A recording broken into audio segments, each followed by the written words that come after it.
Arizona's John Kyle has said that the stimulus should be canceled. He called it a failure. Do you think that we should stop the spending? John Kyle was on a talk show on Sunday talking about how the stimulus has failed, which it has, and only 10% of the money has been distributed.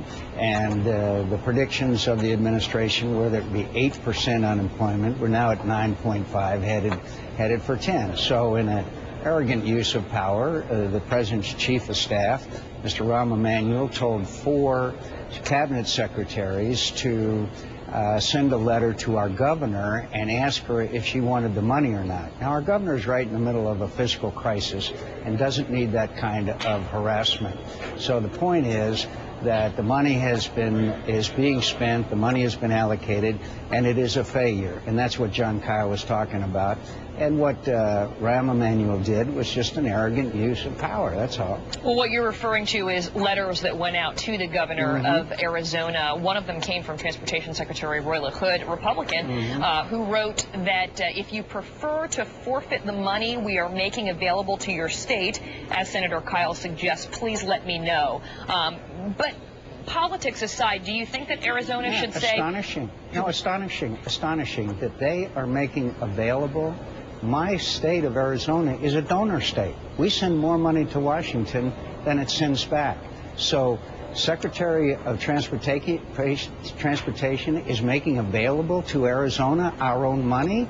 I tell you, that's a remarkable statement, What I'm wondering, though, is, so you have John Kyle criticizing the stimulus and saying that it's failing and saying that we should stop the money. Right, so both senators from the state are saying that. So what about perhaps putting your money where your mouth is and saying, okay, let's not take any money? We are saying that it failed. It has failed by any measurement. And by the way, one of the cabinet secretaries told me over the phone in these words that the letter that was sent is political BS. That's what he said to me. And you know what? He's right. So do you think that the administration is out for political revenge for those that don't agree with the stimulus? Of course. Why else would the president's chief of staff, in the midst of all the issues that we have, take time out to order 4 cabinet secretaries to send a letter to the governor of the state of Arizona trying to put her and Senator Kyle in a very uncomfortable position? It's ridiculous. Let's get back to the actual dollar amounts, because it's no secret many states are struggling right now, as you said, Arizona one of them. According to the administration, they'd be giving at least $521 million intended to go toward transit projects in your state, another $45 million for housing loans, and some $73 million, I guess it would be coming from HUD. Would you be willing to give up that kind of money for your state? I'm very concerned about the fact that with the Medicaid increases contemplated in the health bill that just went through the United States Senate committee, which I said would be putting billions of additional costs onto the state of Arizona and other states around America, which the governors just last weekend said they simply could not afford, which is another reason why the health care plan, as propounded by the president, is failing in the minds of the American people. Back to the stimulus money, though, for you and John Kyle, you guys... It's our tax dollars, and we obviously feel very strongly that we don't want our tax dollars wasted, especially Arizonans' tax dollars who send more money to Washington. The bill has been passed. The money is being distributed, unfortunately, on percent of it, and that's the case. But the stimulus has been a failure, and everybody knows it. So your governor, Jan Brewer, did put up on the website where this money's going, saying that it's going to protect some of our most vulnerable, it's going to grow Arizona's future, it's going to create jobs. The mayor of Phoenix, who's a Democrat, says that he needs the money to build roads and to put people to work. They're on the front lines of this. Are they wrong? That they probably, of course, they are correct in that the money will be of some help. It has been a failure, and it is an outright failure, and that's undeniable.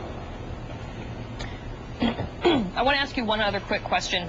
And again, this politicization of this issue is totally unnecessary, and our conversation, frankly, about this is unnecessary, because if those letters hadn't been written, we wouldn't be having this conversation. We'd be focusing on the F-22 $1.75 billion unnecessary cost we're voting on this morning. We'd be talking about health care, which has now aroused the most Americans now are very skeptical, if not outright opposed to. Yeah, Michael Steele called it an experiment. He called it socialism, talking about the health care plan that's out there right now in the House. Do you agree?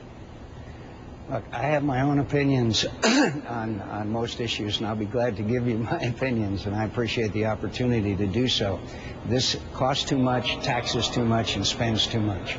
And the American people are becoming very aware of it. This Congressional Budget Office judgment, which was an act of courage by the director of the Congressional Budget Office, shows that this does nothing for reducing the cost of health care in America, which is really the problem with health care in America. Not the quality, but the cost of it. And that's why the most respected organization, one of the most respected in America, the Mayo Clinic, has come out strongly opposed to this proposal. And Senator, so you have the president out there, he's been out all week. He's going to be speaking again, trying to push this health care plan. He wants it passed before the August recess in Congress. Do you see that happening? Well, I hope not, but I do not underestimate the power of the president, in fact, that they have large majorities in both houses of Congress. But I think the American people are waking up to how dangerous this is for our, not only the future of health care in America, but our physical future. All right, Senator John McCain joining us this morning. Thank you. Thanks for being with us. Appreciate it. Thank you.